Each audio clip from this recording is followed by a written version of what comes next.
오늘 성경 본문 말씀 여러분이 아주 잘 알고 계시는 욥에 대한 말씀을 전하고 있습니다. 우리가 알고 있는 욥에 대한 이미지, 고난의 사람입니다. 무릇 사람이 겪을 수 있는 모든 고난을 망라해서 겪은 분이 바로 욥입니다. 그런데 욥이 처음부터 고난의 사람은 절대 아니었습니다. 처음에는 부귀영화를, 그것도 가질 수 있는 모든 부귀영화를 누렸던 사람이었고, 주변의 존경과 그리고 인정을 모두 받고 살던 사람이었고, 어느 한 가지 부러울 것이 없는 사람이었습니다. 그런데 그에게 고난이 찾아옵니다. 먼저 그는 재산을 잃어버리게 됩니다. 그 순서와 그 과정을 대부분의 여러분께서 성경을 통해서 이미 알고 계십니다. 잠깐 제가 리마인더 해드리겠습니다.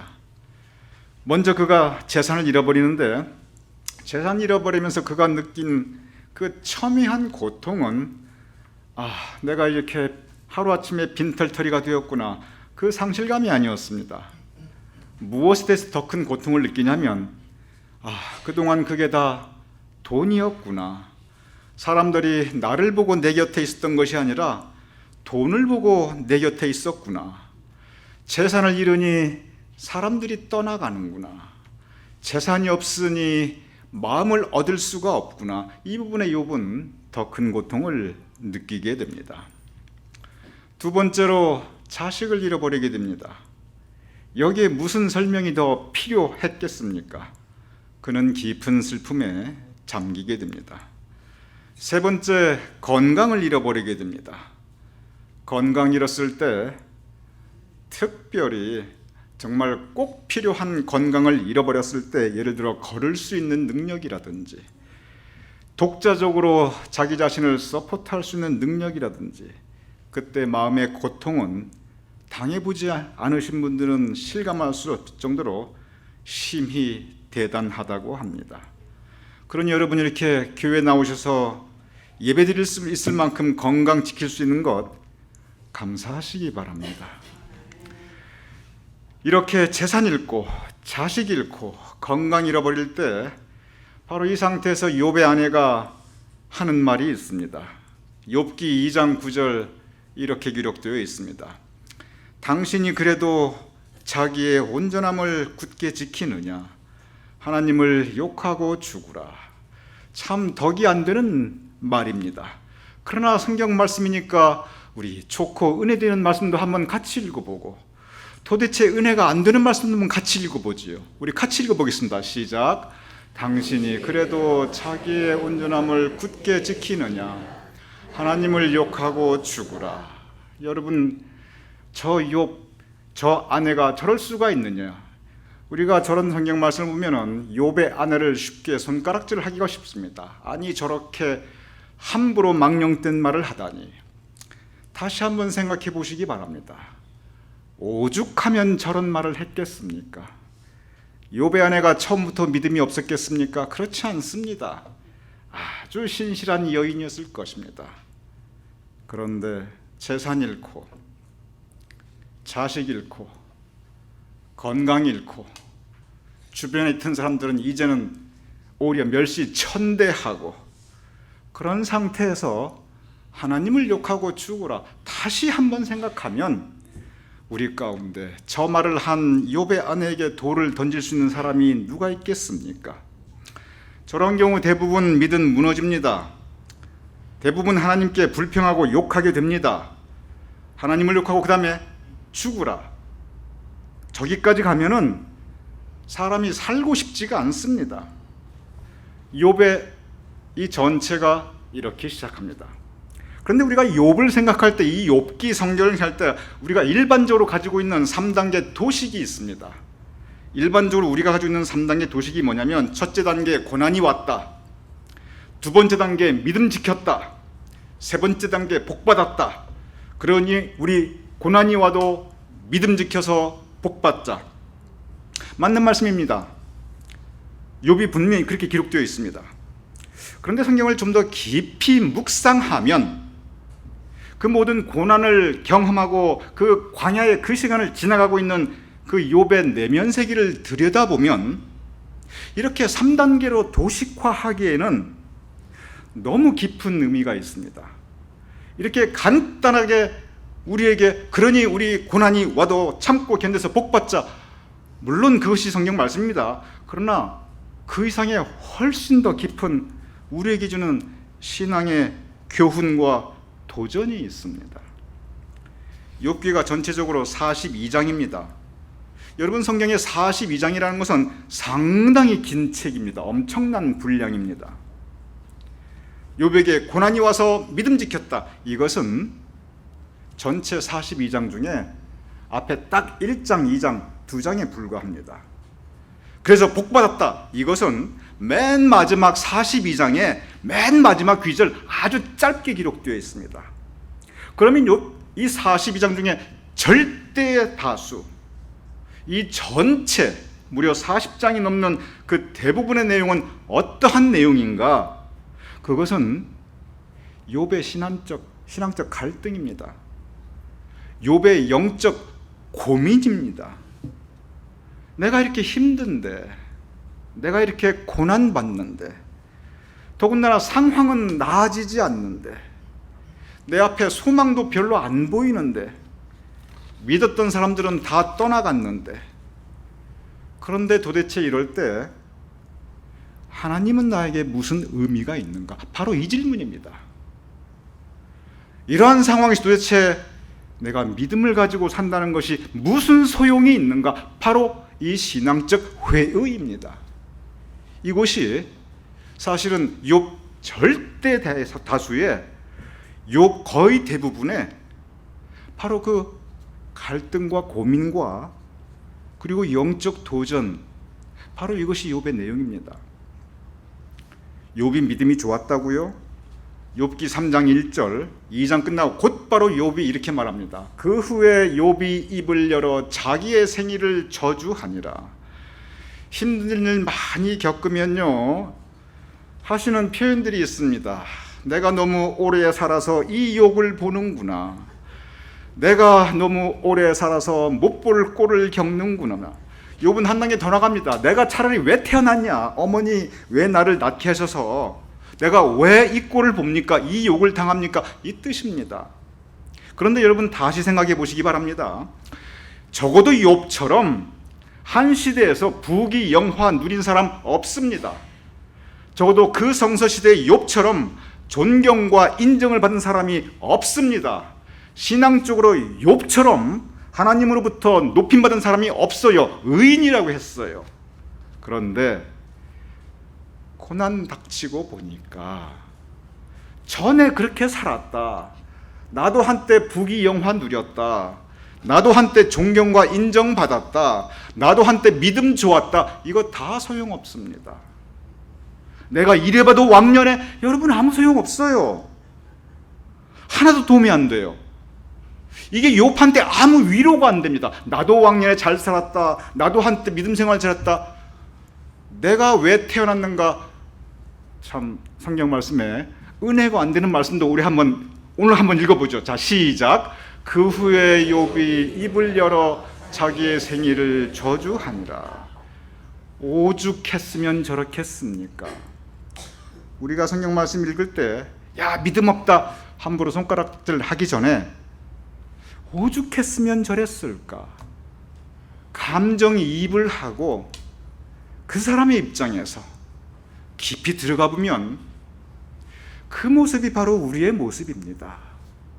거기에 우리의 삶을 투영할 수가 있습니다. 욥기 전체는 처음 딱 2장, 맨 마지막에 딱 몇 절, 그거 빼놓고는 전부 이 갈등입니다. 전부 이 고민입니다. 어쩌면 여러분과 저의 모습입니다. 목사는 낙심 안 할 것 같지요? 목사는 고민 안 할 것 같지요? 목사는 언제나 독수리 날개치며 올라간 것 같은 걸 힘찬 신앙만 가질 것 같지 않지요? 목사도 하루에 12번씩 무너집니다. 죄송합니다. 목사의 비밀을 여러분께 말씀드렸습니다. 욥이 바로 그 모습을 보여주고 있는 것입니다. 오늘 본문 바로 그러한 욥의 모습에 대한, 어쩌면 여러분과 저 우리의 삶의 모습에 대한 깊은 영적 묵상입니다. 오늘 본문 욥기 23장 8절에서 9절 이렇게 기록되어 있습니다. 자, 우리 같이 읽어보시지요. 시작.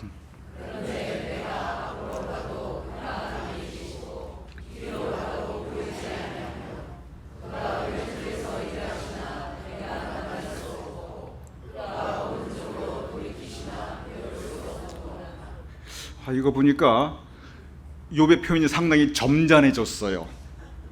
표현이 상당히 그래도 절제되어 있습니다. 그런데 내용은 똑같아요. 앞으로 가도 하나님 안 보이네. 하나님 혹시 내 뒤에 계신가? 뒤돌아 달려가 봐도 거기에도 하나님이 안 계시고, 열심히 기도해도 하나님이 응답을 안 하시고, 부르짖고 외쳐도 하나님께서 답이 없구나. 앞으로 가도 그가 아니 계시고 뒤로 가도 보이지 아니하시며, 왼쪽에서 일하신가 가봤더니 거기에도 하나님 만날 수 없고, 오른쪽으로 가신가 가봤더니 거기도 하나님 배울 수가 없구나. 무슨 뜻입니까? 하나님 계십니까? 여러분, 고난 중에는요, 특히 깊은 고난 가운데는 하나님 안 보여요. 안 겪어보신 분들은 몰라요. 저 믿음도 없이 한번 당해보세요. 하나님 정말 안 보입니다. 욥이 의인이라고 그랬거든요. 성경이 인정하는 의인에게도 하나님이 안 보인다면 여러분과 저에게는 보이겠습니까? 더 했겠지요. 그러니 하나님 욕하고 죽으라, 이 얘기가 나오지요. 그러한 가운데 하나님이 안 보이는데 욥이 하는 고백이 있습니다. 바로 오늘의 요절입니다. 23장 10절의 말씀입니다. 그러나 내가 가는 길을 그가 아시나니 그가 나를 단련하신 후에는 내가 순금같이 되어 나오리라. 이 말씀은 정말 좋은 말씀이니까 아까 말씀 여러분 좀 주저주저 했을 거예요. 이런 얘기 읽어야 되나? 근데 이 말씀 여러분 좋은 말씀이니까 한번 힘있게 읽어보죠. 시작. 그러나 내가 가는 길을 그가 아시나니 그가 나를 단련하신 후에는 내가 순금같이 되어 나오리라. 여기에서 내가 가는 길이 무슨 길입니까? 부귀영화의 길입니까?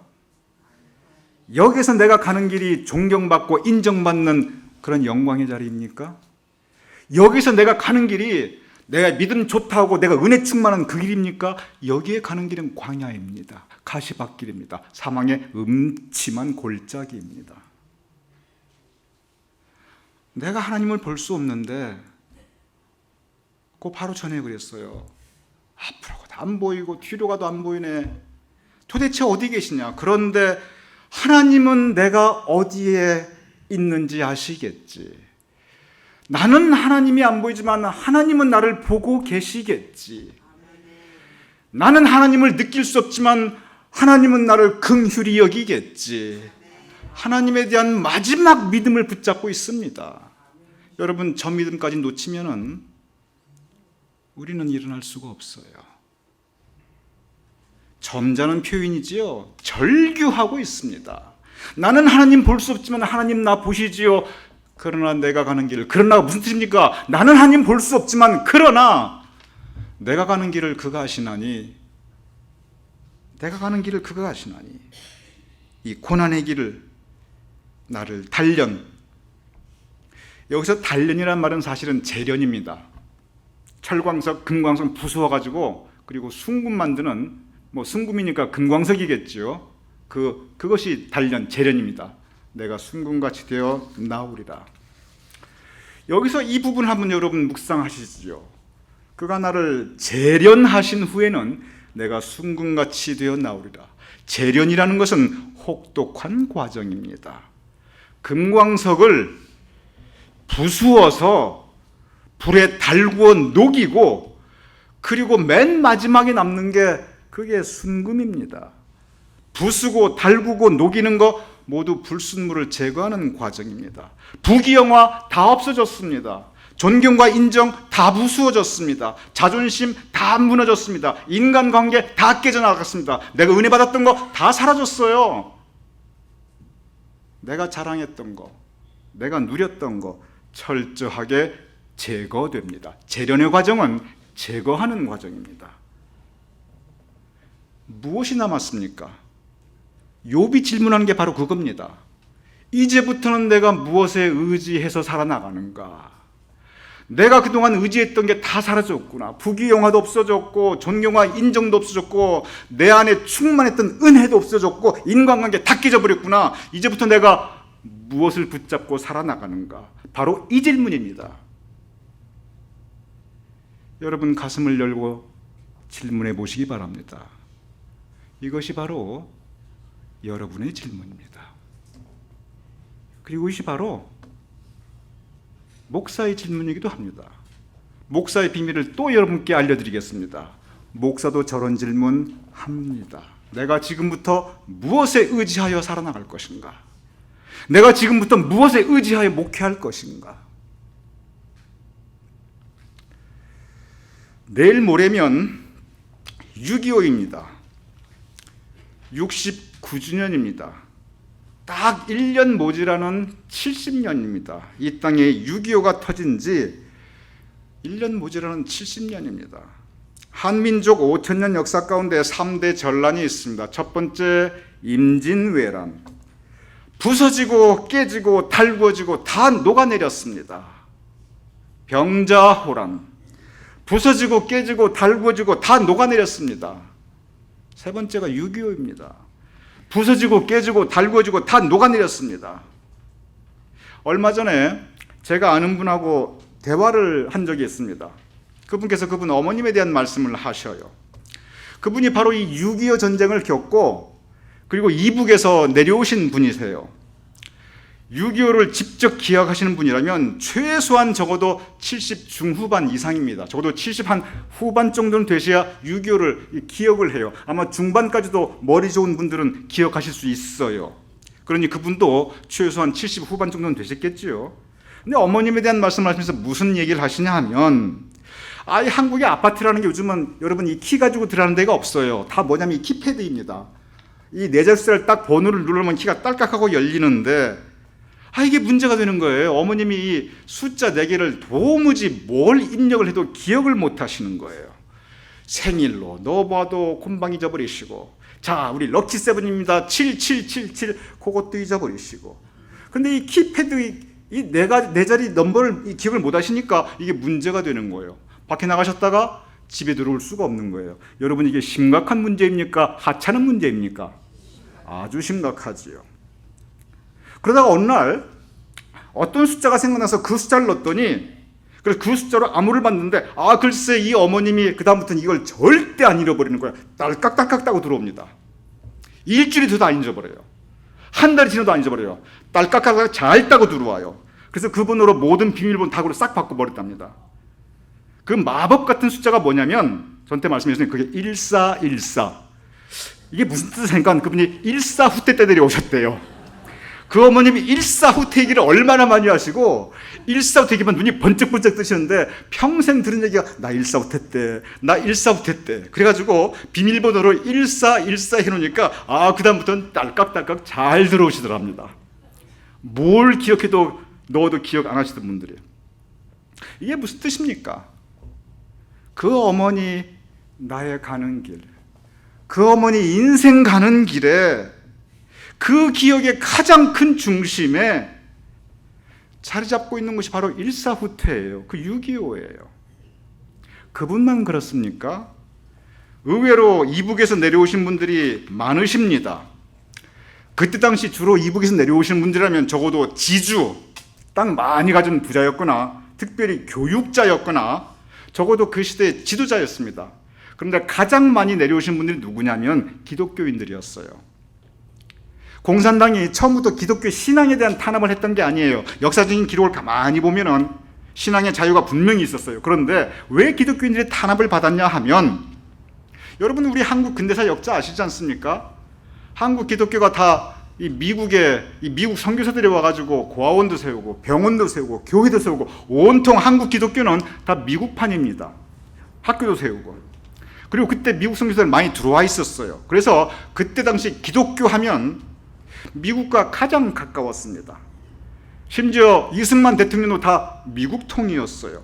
그러니 공산당 입장에서 보면은 이 기독교 신앙이 나쁜 게 아니라 기독교인들은 미제 앞잡이다. 이 공식이 딱 서 있었습니다. 그래서 이 공산당이 제일 싫어하는 거, 민족 반역자를 처단하자. 근데 미제 앞잡이는 민족 반역자입니다. 그러니 기독교인들은 그냥 우수수다 도매금으로 넘어가는 거. 이게 신앙이 있다 없다 그게 문제가 아니에요. 다 민족 반역자. 왜? 기독교의 배경이 다 미국이니까. 그래서 많은 기독교인들이 그냥 재산 다 놓고 뭐 일사후퇴는 말할 것도 없고요. 우수수수도 다 내려오셨습니다. 그런데 그 이북에서 내려오신 분들이 대부분 얼마만 있다 다시 고향 올라가야지 이 마음을 가졌어요. 한 번 내려오시고요. 두 번 다시 고향 땅을 밟질 못합니다. 그 이북에서 내려오신 분들이 6.25 때 다들 힘들었어요. 제일 힘들었습니다. 빈털터리 몸으로 참 많은 고생하셨습니다. 가장 힘든 때가 왜 그러냐면 전쟁이 끝나도 갈 곳이 없었던 분들이 이 이북 실향민들이셨어요. 이 한국 근대사 기록을 보면은 이 6.25 전쟁 전까지 이 복음이 기독교가 이남보다 이북이 훨씬 더 많이 전파되어 있었습니다. 평양을 뭐라고 그랬냐면 한국의 예루살렘이라고 그랬어요. 한국 최초의 신학교 평양신학교가 거기에 세워졌습니다. 기독교인들의 비율도 남한보다 이북이 월등히 높았습니다. 그때 이북이 남한보다 훨씬 잘 살았어요. 교회도 이북이 훨씬 더 많았습니다. 그런데 그 이북에 있던 기독교인들이 대거 월남하였는데 그분들이 이남에 와서 뭘 했는가? 할 수 있는 게 뭐가 있었겠습니까? 판잣집이라고 들어보셨죠? 다 그분들 판잣집에서 살았어요. 원조 판잣집이 이 이북 실향민들입니다. 널빤지 붙여 살았어요. 거기다 공동 우물, 공동 화장실, 아이고 냉난방이 어디 있었습니까? 뭐 제가 살아보지는 않았지만 역사의 기록에 이런 건 다 나와 있어요. 전기 없었어요. 그럼 신앙생활 어떻게 했는가? 여러분 우리처럼 이렇게 좋은 환경 아니에요. 천막교회라고 그래가지고 천막 하나 치고 마루 이 바닥에 그냥 땅 위에 가만히 떼기 놓고 그리고 십자가 하나 딱 놓고 예배드렸습니다. 지금 한국에서 제일 큰 교회가 순복음교회라고 합니다. 그런데 한국 기독교 역사 가운데 가장 영적 영향력이 있는 교회는 역시 영락교회를 지고 있습니다. 이 영락교회를 세우고 평생 지키신 분이 한경직 목사님이십니다. 한경직 목사님이 이북 평안도 출신이세요. 원래 이분이 이북 평안도 신의주에서 목회하시다가 공산당 핍박을 받다가 월남하신 분이에요. 그래서 월남에서 영락교회를 세웠는데 그러다 보니까 교인들도 전부 이북 실향민들입니다. 그래서 영락교회는 그 시작부터 지금까지 아주 전형적인 이북 피난민 교회입니다. 그런데 목사님도 이북 실향민, 교인도 이북 실향민, 이분들이 그 어려운 시절에 6.25 지나고 6.25 그 이후에 참 믿음 한 가지 붙잡고 그 어려운 시절을 이겨나갑니다. 참 다들 엄청나게 고생했어요. 그런데 의외로 이 이북 분들이, 이 성공하신 분들이 의외로 많습니다. 그 비율을 보면은. 특별히 한국의 경제계, 학계, 이 의료계에서는 이 성공하신 이북 분들이 의외로 상당히 많이 있습니다. 뭐 그런 이유도 있어요. 이북에서 내려오신 분들이 원래 대부분 출신이 좋은 분들입니다. 출신이 대부분 좋은 분들이 많이 내려오셨어요. 그리고 똑똑한 분들이 많이 내려오셨어요. 그리고 그냥 우리는 교회 한 집안 식구니까 우리 집안 식구끼리 얘기지만 여러분 아시잖아요. 이북 분들이 좀 세잖아요. 그러니 이북 분들이 이렇게 참 이 센 이걸로 열심히 사십니다. 그런데 이북 분들이 그냥 센 게 아니라 이 외유내강하십니다. 참 겸손하고 부드러워요. 한경진 목사님 사진 한번 다시 띄워 보여주세요. 이 한경진 목사님 저 보세요. 얼마나 겸손하고 얼마나 부드러워요. 그럼 저분이 유약하고 연약한 분이냐? 절대로 그렇지 않습니다. 마음 중심이 아주 확실하고 강직하신 분이십니다. 주로 이북 분들이 이렇게 외유내강하세요. 그래서 여러분 주변에 이북분들 계시면 그분들 대부분 겸손하고 부드러우실 거예요. 근데 조심하세요. 굉장히 속으로 심지가 강하고 마음의 중심이 확고하십니다. 그러니 여러분 알아서 처신하시기 바랍니다. 제 장인어른이 이북분이기 때문에 너무 잘 알아요. 그런데 이렇게 외유내강하고 그래서 마음의 중심이 있다 보니까 이 이북분들이 뭘 해도 열심히 합니다. 그리고 고생을 했기 때문에 이 고생을 물불 가리지 않고 열심히 해요. 그러다 보니까 성공할 수밖에 없습니다. 그래서 이북분들이 참 성공하신 분들이 많이 있어요. 여러분 오해하지 마십시오. 목사가 6.25 앞두고 왜 갑자기 이북을 찬양하냐? 그게 절대 아닙니다.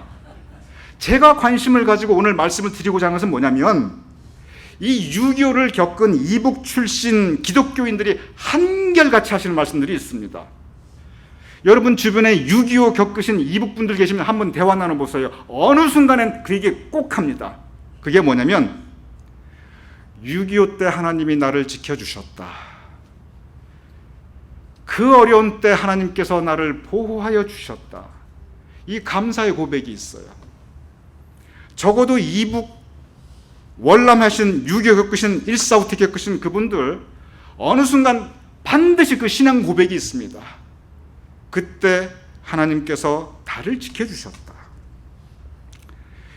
그때 그 믿음이 아니었으면 내가 어떻게 견뎌냈을까? 그러면서 거기서 한 단계 더 나갑니다. 참 감사하다. 내가 무엇을 바라리? 내가 6.25도 겪었는데 뭘 못하겠느냐?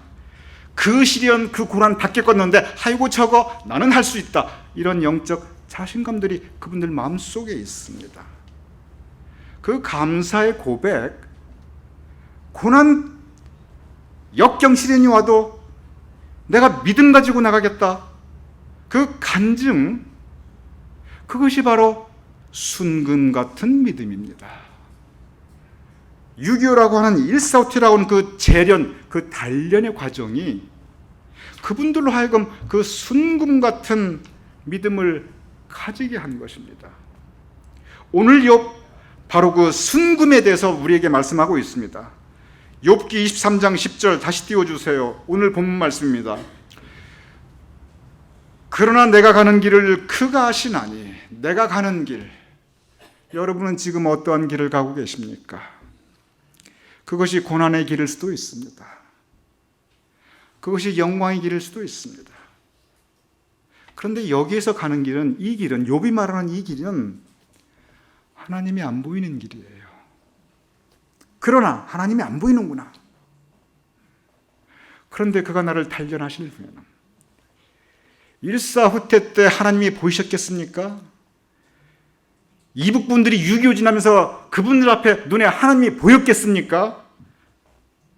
앞으로도 하나님 안 보였고 뒤로도 하나님 안 보였습니다. 그런데 그 순금 같은 신앙 고백, 그때 하나님이 지키셨지. 그러나 내가 가는 그 길을 그가 아시느니 그가 나를 단련하신 후에는 내가 순금같이 되어 나오리라. 우리 다시 한번 읽어보죠. 그러나 내가 가는 길을 그가 아시나니 그가 나를 단련하신 후에는 내가 순금같이 되어 나오리라. 세월이 많이 지났습니다. 6.25 다 지났습니다. 과거 일입니다. 1.4.5태 옛날 일입니다. 그런데 욥은 바로 지금, 바로 이 시간 그 고난의 길을 지나가고 있습니다. 그러한 그가 한 고백이 내가 가는 길을 그가 아시나니, 주님께서 이 길을 함께 하시는구나. 주님께서 이 시련을 허락하셨구나. 지금 욥은 부서지고 있습니다. 깨지고 있습니다. 달구어지고 있어요. 그런데 그는 이미 순금 같은 믿음을 가지고 있습니다. 그리고 그 순금 같은 믿음으로 그 길을 지나가고 있습니다. 부부관계에 대해서 제가 잠시 비유를 들어 여러분에게 말씀을 드리겠습니다. 청춘 남녀가 뜨거운 사랑으로 연애하지요. 불같은 성령이 아니라 불같은 연애를 합니다. 얼마나 좋습니까? 그 다음에 애 낳고 애 키우고 알콩달콩 살아나갑니다. 얼마나 좋습니까? 그 다음에 애들 다 키우고 돈도 좀 모은 거 쓰면서 이제 여유 있게 여행도 다니고 맛있는 것도 먹고 같이 즐기고 삽니다. 여러분, 재산 자식 물려줄 거 없어요. 건강하실 때 있잖아요. 여행도 다니시고 맛있는 것도 드시고 두 분 지금까지 고생하셨으니까 두 분을 위해 좀 쓰세요. 이제 자식들은 알아서 다 삽니다. 그렇게 부부가 같이 먹고 즐기고 사는 거 얼마나 좋습니까? 그런데 예외 없이 오는 단계가 있습니다. 여기에 예외가 없어요. 이 앞 단계는 건너뛸 수도 있고 좀 모양이 다를 수도 있는데 이 마지막 단계는 예외가 없어요. 늙고 병들었을 때. 그런데 그때 떠나지 않고 서로의 곁을 지키고 서로 지켜주고 보호해주면서 그리고 서로 의지하고 살아가는 것. 세상 끝날까지 떠나지 않고 지켜주고 보호해주고 서로 의지하고 사는 것. 여러분 언젠가 이 단계 반드시 옵니다. 자, 그 단계가 있습니다. 제가 여러분께 여쭤보겠습니다. 불같은 연애를 할 때 넘버 원, 알콩달콩 애 키우면서 사는 거 넘버 투, 맛있는 것도 먹고 이제는 좀 즐기고 돈도 쓰고 사는 거 넘버 쓰리, 늙고 병들었는데 그래도 지켜주고 보호해주면서 서로 의지하고 살아가는 것 넘버 포. 다 아름답습니다. 무엇이 가장 눈물겹게 아름답습니까? 여러분은 어떤 것입니까? 여러분이 볼 때 넘버 원? 여기 한번 손 들어볼까요? 넘버 투? 넘버 쓰리? 넘버 포? 여러분, 사랑이 불같은 사랑일 수도 있고 알콩달콩 할 수도 있고 먹고 마시며 즐길 수도 있고 다 좋고 아름다워요.